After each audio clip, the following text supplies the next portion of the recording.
और खबरों में आगे बढ़ेंगे। कांग्रेस के यानी कि अहमदाबाद में अधिवेशन संपन्न हो चुका है और इस अधिवेशन के बाद न्याय पथ शीर्षक से प्रस्ताव पारित किया गया है, जिसके केंद्र में जो मुद्दा रहा था वो था पीडीए यानी पिछड़ा, दलित और आदिवासी।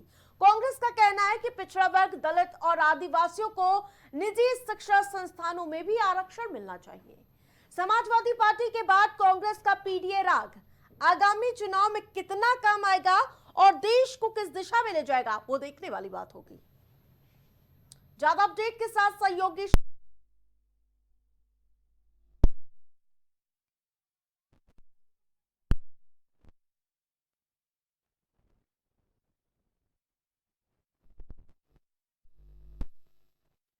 प्रयास करें, लेकिन बड़ी अपडेट, बड़ी जानकारी।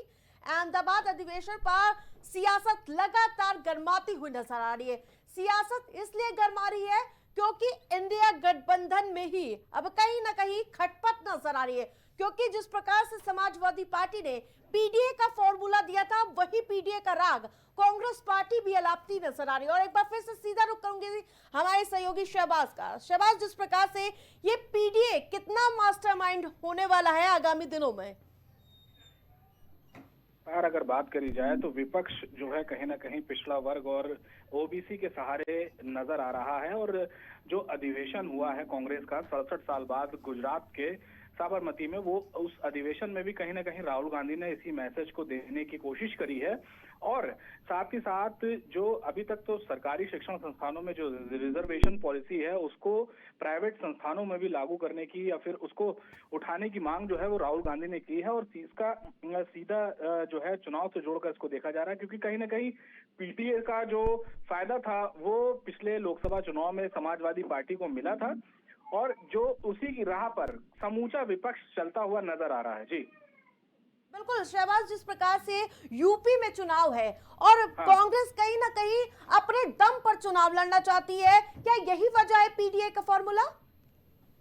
बिल्कुल। अब ये तस्वीर जो थी कहीं ना कहीं दिल्ली चुनाव में भी साफ तौर पर दिखी थी आरती, क्योंकि दिल्ली में भी अकेले गठबंधन को ना चाहते हुए, गठबंधन को दरकिनार करते हुए जो इतनी बड़ी कवायद हुई थी, एक मंच पे इतने बड़े नेता थे, कहीं ना कहीं राहुल गांधी ने और समूचे कांग्रेस के जितने भी लीडरशिप है उसने उसको दरकिनार किया।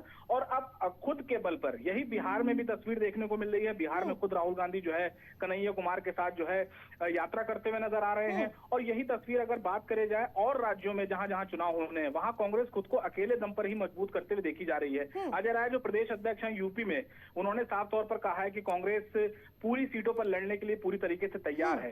बिल्कुल, लेकिन इन सब के बीच जो एक तरफ वक्फ कानून को लेकर लगातार विरोध हो रहा है, लेकिन इस अधिवेशन में नामो निशान नहीं देखने को मिला है इस कानून को लेकर।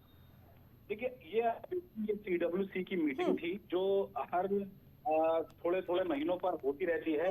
हालांकि इस दौरान जो कांग्रेस के राष्ट्रीय अध्यक्ष हैं मल्लिकार्जुन खड़गे, जिनके पास इस वक्त कांग्रेस की बागडोर है, उन्होंने इस बिल का जिक्र जरूर किया था कि सब सोते रह गए और Bharatiya Janata party bill pass कराती हुई चली गई। और उसमें तल्ख टिप्पणी कहीं ना कहीं उन्होंने अपने साथियों को और अपने सहयोगियों पर भी की थी, क्योंकि जब मीटिंग से जब सीनियर लीडर्स निकल रहे थे तब उन्होंने जब मीडिया से वो मुखातिब हुए तो उनसे जब सवाल किए गए कि कांग्रेस के जो सीनियर लीडर हैं वो कांग्रेस के ही लोगों पर निशाना साधते हुए नजर आ रहे हैं। इससे पहले राहुल गांधी ने भी एक बार ये बात बोली थी जो मल्लिकार्जुन खड़गे ने दोहराई है आरती गुजरात के अधिवेशन में। तो कहीं ना कहीं खुद अंदर खाने से कांग्रेस जो अपने नेतृत्व से कहीं ना कहीं खास नाराज जो है वो दिखाई दे रही है। और नाराजगी साफ तौर पर अगर देखा जाए तो जरूरी भी है, क्योंकि कहीं ना कहीं संगठन काफी कमजोर नजर आ रहा है। हर राज्य की बात करें तो कांग्रेस अपने संगठन की वजह से ही मात खाती हुई नजर आ रही है। जी बिल्कुल, संगठन पार्टी के लिए महत्वपूर्ण होता है। तमाम अपडेट के लिए धन्यवाद शहबाज। तो जिस प्रकार से अधिवेशन को लेकर अहम बैठक हुई थी और जिसको लेकर बात सामने आ रही है कि पीडीए को धार देती हुई नजर आएगी कांग्रेस पार्टी।